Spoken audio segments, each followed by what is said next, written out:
Hello students, PBM study channel में आप सभी का स्वागत है। आज की वीडियो में हम जो राष्ट्रपति का निर्वाचन है उसमें एकल संक्रमणीय मत पद्धति क्या होती है उसका अध्ययन करेंगे। हमने पढ़ा था पिछली वीडियो में कि राष्ट्रपति का जो निर्वाचन है उसका उल्लेख संविधान के अनुच्छेद 54 में किया गया है और 55 जो है संविधान का अनुच्छेद 55 उसमें राष्ट्रपति के निर्वाचन का विधि, राष्ट्रपति के निर्वाचन का जो तरीका है वो बताया गया है कि राष्ट्रपति का जो निर्वाचन है वो किस माध्यम से होता है। राष्ट्रपति का निर्वाचन जो है स्टूडेंट्स वो किस माध्यम से होता है, आनुपातिक प्रतिनिधित्व प्रणाली की एकल संक्रमणीय मत पद्धति के माध्यम से होता है। किस माध्यम से होता है? एकल संक्रमणीय मत पद्धति के माध्यम से होता है। हमें ये पता होना चाहिए कि एकल संक्रमणीय मत पद्धति क्या होती है।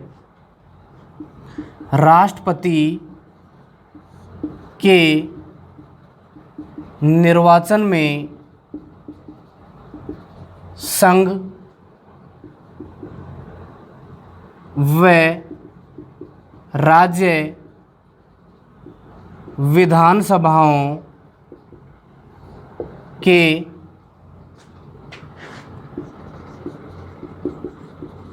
निर्वाचित सदस्य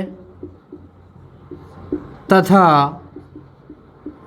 संसद के दोनों सदनों के निर्वाचित सदस्य भाग लेते हैं। इस प्रकार की प्रणाली एकल संक्रमणीय मत पद्धति है। राष्ट्रपति का चुनाव गुप्त मतपत्र के माध्यम से होता है। राष्ट्रपति को चुनाव में एक न्यूनतम कोटा प्राप्त करना होता है। न्यूनतम कोटे को एक सूत्र के माध्यम से समझ सकते हैं। न्यूनतम कोटा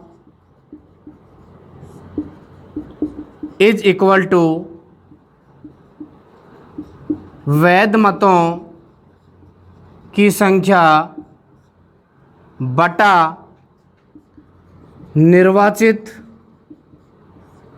होने वाले प्रतिनिधियों की संख्या प्लस 1। डियर स्टूडेंट्स, बहुत इम्पोर्टेंट टॉपिक है ये। निर्वाचन के संदर्भ में, राष्ट्रपति के निर्वाचन के संदर्भ में भी क्वेश्चन आ जाता है, तो हमें बहुत ध्यान से देखना है। राष्ट्रपति का जो निर्वाचन है उसके लिए मैंने अभी आपको बताया, एक तो अनुच्छेद 54 है और एक अनुच्छेद 55 है। अनुच्छेद 54 में राष्ट्रपति का जो चुनाव है कैसे होता है? अप्रत्यक्ष रूप से होता है। और अनुच्छेद जो 55 है उसमें राष्ट्रपति के चुनाव की विधि बताई गई है। कैसे? एकल संक्रमणीय मत पद्धति के माध्यम से राष्ट्रपति का क्या होता है स्टूडेंट्स? चुनाव होता है। ये प्रणाली पद्धति जो है एकल संक्रमणीय मत पद्धति है और आनुपातिक प्रतिनिधित्व की एकल संक्रमणीय मत पद्धति है। एकल संक्रमणीय मत पद्धति के बारे में हम यह समझेंगे कि एकल संक्रमणीय मत पद्धति क्या होती है। तो राष्ट्रपति का जो चुनाव है, इस राष्ट्रपति के चुनाव में संघ व राज्य की जो विधानसभाएं हैं, याद रखना कौन? विधानसभा हैं, उनके भी कैसे सदस्य? उनके भी निर्वाचित सदस्य। कैसे सदस्य स्टूडेंट? निर्वाचित सदस्य प्लस संसद के दोनों सदनों के निर्वाचित सदस्य। किसके? संसद के दोनों सदनों के निर्वाचित सदस्य। यहाँ ये बात याद रखनी हमें ज़्यादा कि सर बार बार में ये शब्द जो है वो ज़ोर से क्यों बोल रहे हैं निर्वाचित सदस्य, क्यों इसी में स्टूडेंट्स कन्फ्यूज होता है। वहाँ पे ऐसा ही क्वेश्चन घुमा के एग्जामिनर जो है वो पूछता है, कैसा कि जो राष्ट्रपति है उसके निर्वाचक मंडल में कौन कौन शामिल होते हैं। ठीक है, ये कंपटीशन एग्ज़ाम के अंदर जो बड़े बड़े कंपटीटर हैं, जो हमारी एग्ज़ाम्स देते हैं, बड़ी बड़ी जो सर्विसेज हैं उनकी, उनमें भी ये क्वेश्चन है, कन्फ्यूज़ कर देता है कैंडिडेट्स को। तो हमें ध्यान रखना है, राष्ट्रपति के चुनाव में अगर कोई भाग लेगा तो वो सदस्य कैसे होंगे, निर्वाचित सदस्य होंगे। और कौन कौन लेता है भाग, संसद के दोनों सदनों के निर्वाचित सदस्य और संघ और राज्य विधानसभाओं के निर्वाचित सदस्य इसमें क्या लेते हैं, भाग लेते हैं। एकल संक्रमणीय मत पद्धति के बारे में हम देख रहे हैं कि राष्ट्रपति के निर्वाचन में संघ व राज्य विधानसभाओं के निर्वाचित सदस्य, कौन से सदस्य, निर्वाचित सदस्य, तो संसद के दोनों सदनों के निर्वाचित सदस्य क्या लेते हैं, भाग लेते हैं। इस प्रकार की प्रणाली एकल संक्रमणीय मत पद्धति है। ऐसी प्रणाली कौन सी है, एकल संक्रमणीय मत पद्धति है। स्टूडेंट्स, राष्ट्रपति का चुनाव गुप्त मतपत्र के माध्यम से होता है। राष्ट्रपति को चुनाव में एक न्यूनतम कोटा प्राप्त करना होता है। ठीक है स्टूडेंट्स, राष्ट्रपति को क्या प्राप्त करना होता है स्टूडेंट्स, ये गुप्त मतपत्र के माध्यम से इसका चुनाव होता है और न्यूनतम कोटा प्राप्त करना होता है। न्यूनतम कोटा प्राप्त करना होता है। न्यूनतम कोटा क्या होता है, इसके लिए हम देखेंगे न्यूनतम कोटा को एक सूत्र के माध्यम से समझ सकते हैं। स्टूडेंट्स, कई बार ये क्वेश्चन भी आ जाता है कि न्यूनतम कोटा जो है उसका सूत्र क्या है। ठीक है, या ऐसे पूछा जाता है कि राष्ट्रपति के निर्वाचन में न्यूनतम कोटा से आप क्या समझते हो, तो आपको ये लिखना है कि राष्ट्रपति का जो चुनाव है गुप्त मतपत्र के माध्यम से होता है, जिसमें राष्ट्रपति को एक न्यूनतम कोटा प्राप्त करना होता है। और न्यूनतम कोटे का हमारे को क्या लिखना है, एक सूत्र लिखना है, एक फॉर्मूला लिखना है। न्यूनतम कोटा इज इक्वल टू वैध मतों की संख्या बटे निर्वाचित होने वाले प्रतिनिधियों की संख्या +1। और राष्ट्रपति का जो चुनाव है इसमें जो दोनों के अलग अलग मत मूल्य होता है, विधायक का मत का मूल्य होता है और संसद का मत का मूल्य भी होता है। यह आपके सिलेबस में नहीं है, तो जो हमारे सिलेबस में वही हम पढ़ रहे हैं। अब हम राष्ट्रपति जो है, राष्ट्रपति के संदर्भ में जो महाभियोग है उसका अध्ययन करेंगे। तो राष्ट्रपति का कार्यकाल तो 5 वर्ष ही होता है, लेकिन क्या राष्ट्रपति का कार्यकाल ये निश्चित है कि 5 वर्ष से पहले वो पद से नहीं हटाया जा सकता। इसके लिए संविधान में अनुच्छेद 61 जो है उसमें ये व्यवस्था की गई है, क्या कि अनुच्छेद 61 के तहत राष्ट्रपति को महाभियोग की पद्धति के माध्यम से हटाया जा सकता है। इसका अध्ययन हम इस वीडियो में करेंगे। महाभियोग, राष्ट्रपति का कार्यकाल 5 वर्ष होता है, लेकिन संविधान के अनुच्छेद 61, याद रखना स्टूडेंट्स, 61 अनुच्छेद 61 में व्यवस्था है कि राष्ट्रपति को महाभियोग की प्रक्रिया द्वारा उससे पद से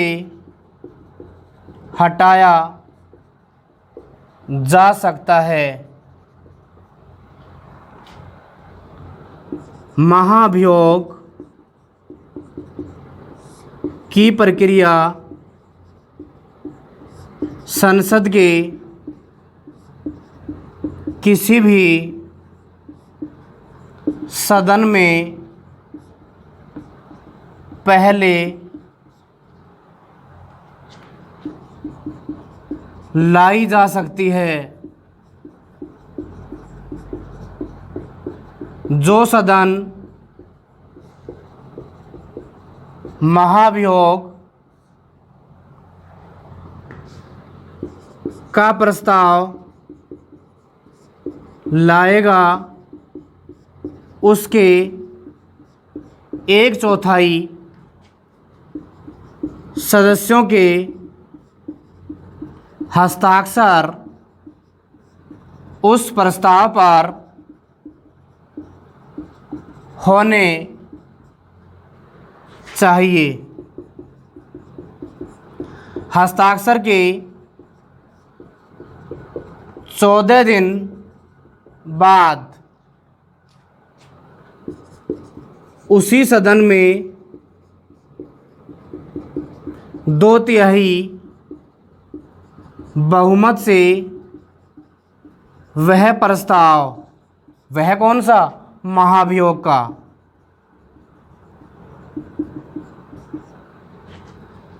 स्वीकृत होना आवश्यक है। एक सदन से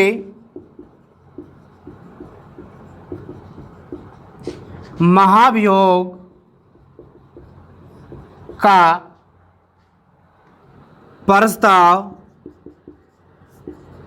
पास होने के बाद दूसरे सदन में भेजा जाता है।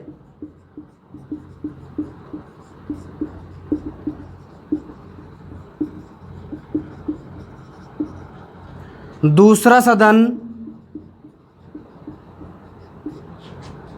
इसकी जांच एक विशेष समिति के माध्यम से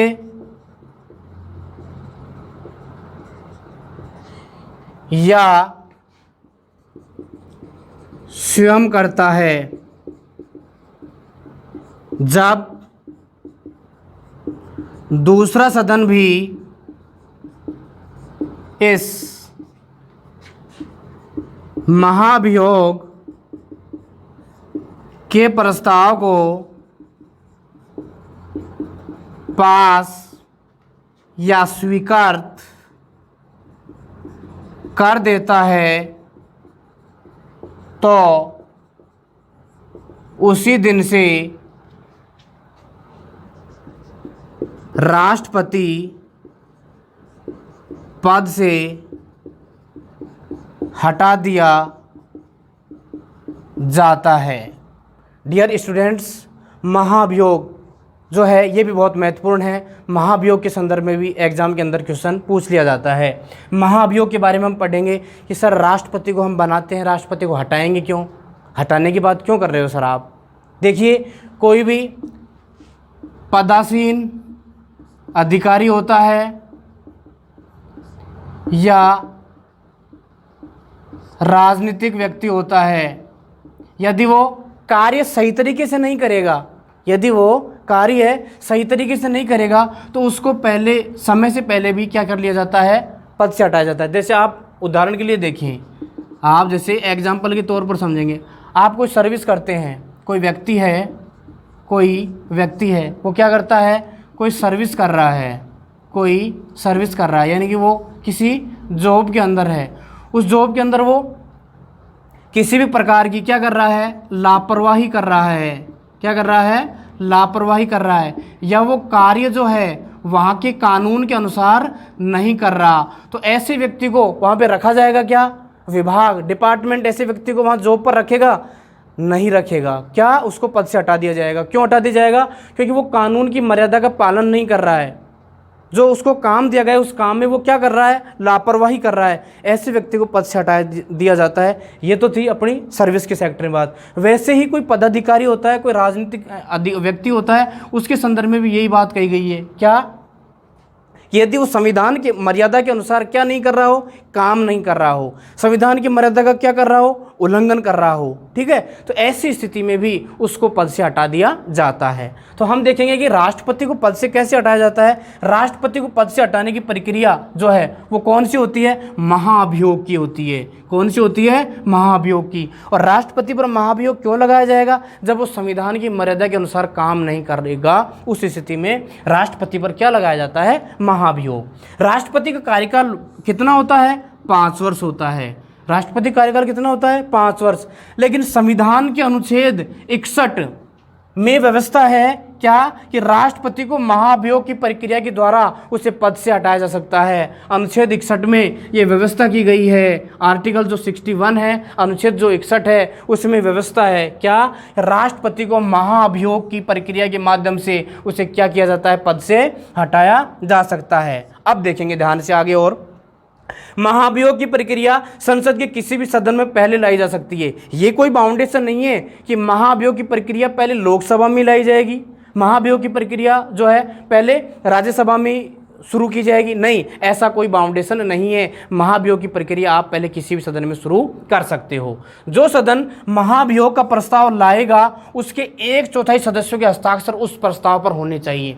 कोई भी सदन, या तो राज्यसभा है या तो लोकसभा है, जो भी सदन राष्ट्रपति के विरुद्ध महाभियोग का प्रस्ताव लाएगा उसके 1/4 सदस्यों के उस प्रस्ताव पर हस्ताक्षर होना आवश्यक होता है। जिस दिन वो प्रस्ताव लेकर आए हैं 1/4 सदस्यों के, जिस दिन हस्ताक्षर हुए हैं उसके 14 दिन के बाद उसी सदन में, किस सदन में, जिस सदन में 1/4 सदस्यों ने क्या किए थे, हस्ताक्षर किए थे, उसी सदन में 2/3 बहुमत से वह प्रस्ताव क्या होना चाहिए, स्वीकृत होना चाहिए। ठीक है, एक सदन की कंप्लीट हो गई बात। एक सदन से जब महाभियोग का प्रस्ताव पास हो जाता है उसके बाद वो कहाँ भेजा जाएगा, दूसरे सदन में भेजा जाएगा। कहाँ भेजा जाएगा स्टूडेंट्स, दूसरे सदन में। और दूसरा सदन इसकी क्या करेगा, जांच करेगा कि भाई पहले सदन ने राष्ट्रपति के विरुद्ध महाभियोग क्यों लगाया है, ये जांच करेगा। ये जांच या तो वो स्वयं करेगा या एक विशेष समिति के माध्यम से भी कर सकता है। ठीक है, जब दूसरा सदन भी इस महाभियोग के प्रस्ताव को पास स्वीकृत कर देता है, उसकी विशेष समिति ने क्लियर कर दिया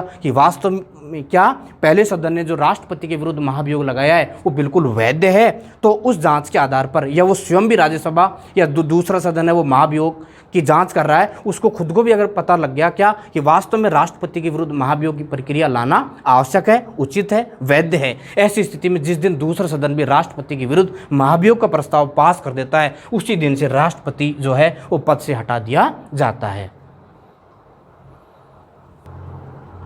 हेलो स्टूडेंट्स, एक बार हम जो राष्ट्रपति के संदर्भ में हमने एकल संक्रमणीय मत पद्धति पढ़ी है और जो महाभियोग पढ़ी है उसके बारे में हम एक बार इसको पूरा रिवाइज करेंगे। देखेंगे सबसे पहले एकल संक्रमणीय मत पद्धति।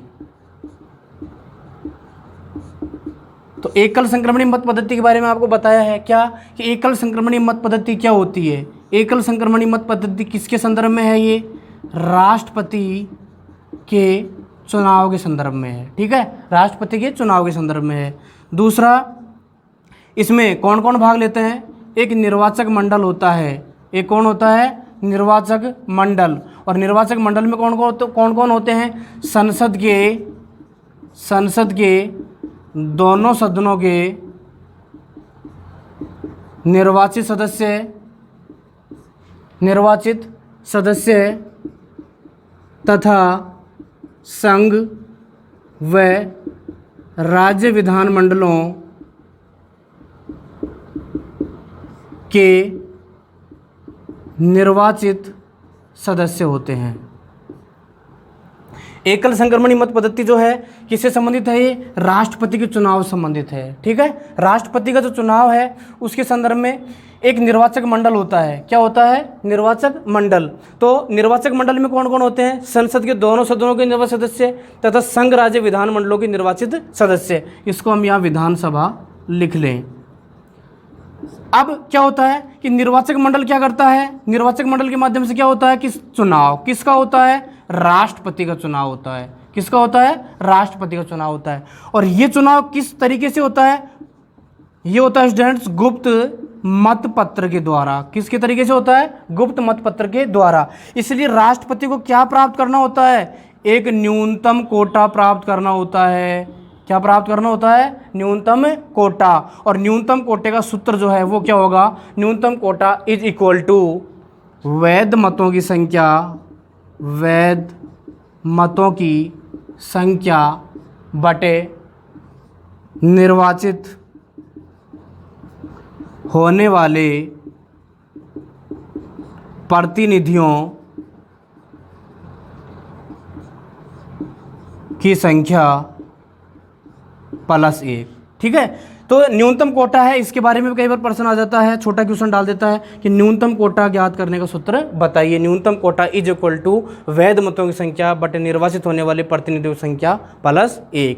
ठीक है। एकल संक्रमणीय मत पद्धति ऐसी मत पद्धति होती है जिसमें राष्ट्रपति का जो चुनाव है निर्वाचक मंडल के माध्यम से होता है। और निर्वाचक मंडल में कौन कौन होते हैं? संसद के दोनों सदनों के निर्वाचित सदस्य प्लस संघ व राज्य की विधानसभा जो हैं उनके निर्वाचित सदस्य। ठीक है। ये चुनाव राष्ट्रपति से रिलेटेड है, तो इसलिए यहाँ पे इसमें लिखा है गुप्त मत पत्र के माध्यम से राष्ट्रपति का क्या होता है स्टूडेंट्स? चुनाव होता है। और गुप्त मत पत्र के साथ जब इसका चुनाव होता है तो इसको एक न्यूनतम कोटा भी प्राप्त करना होता है। न्यूनतम कोटा इज इक्वल टू, न्यूनतम कोटे का जो सूत्र है, फॉर्मूला है, वो क्या है? वैध मतों की संख्या बटा निर्वाचित होने वाले प्रतिनिधियों की संख्या प्लस 1। ये थी एकल संक्रमणीय मत पद्धति। इसके बाद में हम महाअभियोग को देखेंगे कि महाअभियोग भी हमने पढ़ा कि महाअभियोग क्या है, उसका भी हम एक बार रिवीजन करते हैं। महाअभियोग, राष्ट्रपति का कार्यकाल कितना होता है? राष्ट्रपति का कार्यकाल होता है स्टूडेंट 5 वर्ष। क्या होता है? 5 वर्ष। लेकिन राष्ट्रपति को किसके माध्यम से? अनुच्छेद 61 में यह व्यवस्था है कि राष्ट्रपति को उसके कार्यकाल से पहले महाअभियोग के द्वारा पद से हटाया जा सकता है। याद रखना हमारे को क्या कि जो 5 वर्ष होता है राष्ट्रपति कार्यकाल, तो उसको पद से क्यों हटाएंगे? पद से हटाने का कारण क्या होता है कि वो यदि संविधान की मर्यादा के अनुसार काम नहीं कर रहा हो, ऐसी स्थिति में अनुच्छेद जो 61 है हमारा, उसमें संविधान के अंदर ये व्यवस्था की गई है कि राष्ट्रपति को महाअभियोग के माध्यम से क्या पद से हटाया जा सकता है। अब हमें ध्यान क्या देना है? महाअभियोग का जो प्रस्ताव है, महाअभियोग का जो प्रस्ताव है वो संसद के किसी भी सदन में ला सकते हैं। संसद के किसी भी सदन में पहले लाया जा सकता है। महाअभियोग का प्रस्ताव संसद के किसी भी सदन में पहले लाया जा सकता है, या तो पहले लोकसभा में या पहले राज्यसभा में। जिस सदन में प्रस्ताव लाया जा रहा है, जिस सदन में प्रस्ताव लाया गया, उसके 1/4 सदस्यों के क्या होने आवश्यक हैं? हस्ताक्षर होने आवश्यक हैं। क्या होने आवश्यक हैं? हस्ताक्षर होने आवश्यक होते हैं। और हस्ताक्षर होने के 14 दिन के बाद, जिस दिन हस्ताक्षर हो उसके 14 दिन के बाद उसी सदन में उस प्रस्ताव के ऊपर 2/3 बहुमत है, उससे वो क्या होना चाहिए? स्वीकृत होना चाहिए। जब ये एक सदन जिसमें महाअभियोग का प्रस्ताव लाया गया है, तब ये सदन इसको स्वीकृत कर देगा, तो इसके बाद में इसको कहाँ भेजेंगे हम? इसके बाद में वो कहाँ जाएगा? दूसरे सदन में जाएगा। कहाँ जाएगा? दूसरे सदन में। दूसरा सदन इस महाअभियोग की क्या करेगा? जांच करेगा। या तो वो विशेष समिति को बैठाएगा जांच के लिए, या वो स्वयं करेगा जांच, या तो स्वयं करेगा या फिर विशेष समिति के द्वारा करेगा। और जांच में पाया जाता है कि वास्तव में राष्ट्रपति का जो महाअभियोग है वो वैध है। ऐसी स्थिति में जिस दिन से जो राष्ट्रपति है वो स्वीकृति, दूसरे सदन में भी अगर राष्ट्रपति की स्वीकृति पास हो जाती है महाअभियोग की, उसी दिन से राष्ट्रपति अपने पद से हटा हुआ समझा जाता है। आज की वीडियो में इतना ही। इससे आगे हम अगली वीडियो में पढ़ेंगे स्टूडेंट्स। Thank you.